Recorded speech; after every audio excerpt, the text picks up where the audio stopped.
Abasiramu mu disitulikiti ey'Erwengo bakubiriziddwa okwettanira okusaala bibagambiddwa mmeeya w'ensangi era nga mwana nzaalwayo ku kyalo Buyiiki mu muluka gw'Ekikenene mu ggombolola y'Ekiseeka mu Lwengo Hajj Abdu Kiyimba bwe yabadde yeetabye mu kusaala Juma ku muzikiti gw'e Buyiiki olunaku olw'eggulo. Kigamba nti omuntu abanga agenze e Makka n'asalasola e Makka n'akomawo Uganda taddamu kusaala ey'ensonga ya kijinga. Era omukulembeze bayogera baatyo abamunafu nnyo mujinga nnyo. Ono era asisinkanye abatuuze ku kyalo kino n'avumirira abalemesa abakulembeze abalala okukolera abantu. Sente nga bw'ogamba tulina akawumbi k'essente ogenda kukolera ku kiyimba okujjako ng'okubya amasasi. Okujjako ng'okubya amasasi.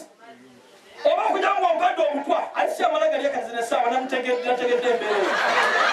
Abamu ku batuuze nga bakulembeddwamu omusomesa w'ekitundu Winfred Atwine basimye Hajj Kiyimba olw'okubayamba awatali kusosola mu ddiini.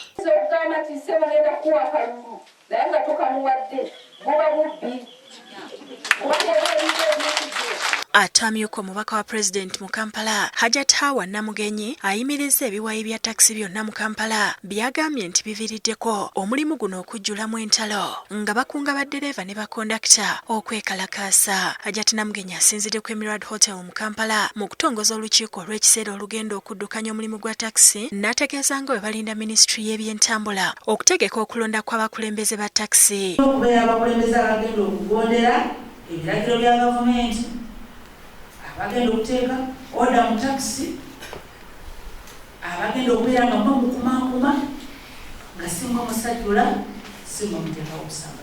Olukiiko lwatongozza luliko abantu 40 nga lukulirwa Ssaalongo Kalifani Musajja Alombwa era nga bajiddwa mu bibiina bya takisi, siteegi ne paaka ez'enjawulo okwetooloola Kampala. Musajja Alombwa ategeezezza nti ye ne banne baakutandikira ku ky'okugatta ebiwayi bya takisi bamalewo entalo. Bulungi abantu ensonga bamanyi okuzikwata situjja kutabula amasiteegi g'abantu tujja kutereza. Ebyo nga biri biti abatuuze mu zooni y'e Nakaliro mu Kayunga Town Council mu disitulikiti y'e Kayunga baweereddwa ebikozesebwa omuli ttenti, esseppiki ennene, amasowaani n'ebirala. N'abavubuka ne baweebwa emipiira egy'okusamba.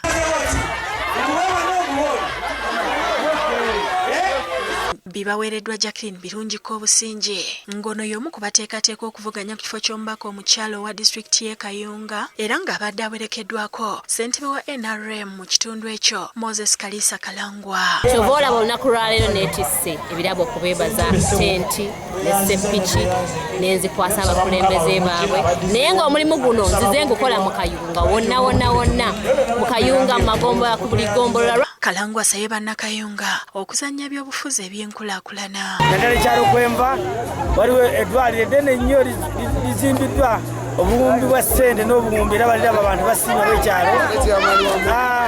Amasannyalaze gonna gatambula mu kyalo kino kyonna.